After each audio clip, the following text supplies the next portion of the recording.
মমতা ব্যানার্জি বলছে, বলে 1,000 টাকা 500 টাকা যেটা দেওয়া হচ্ছে সেটা নিয়ে তোমরা ব্যবসা করো। কিসের ব্যবসা? চপ মুড়ি। আমি বলতে চাই মাননীয়াকে, বাংলা যেসব ছেলেমেয়েরা পড়াশুনো শিখেছে লাখ লক্ষ টাকা খরচা করে, যে পড়াশুনো শিখেছে চাকরি করবে, তাহলে তাদেরকে তারা কি করবে?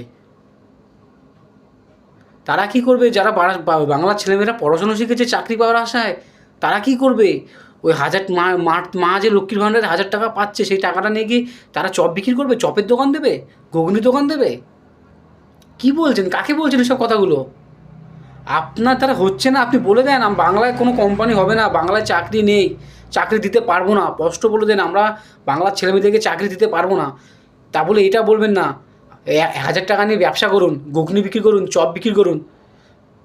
অনেক গরিব ঘরের মা মা মা দিদিরা দাদারা এত কষ্ট করে ছেলেমেয়েদেরকে পড়াশোনা শিখিয়েছে, চাকরি করাবে, আর আপনি তাদেরকে বলছেন রাস্তায় আন্দোলন করো না, তোমরা এই করো ওই করো 1,000 টাকা নিয়ে।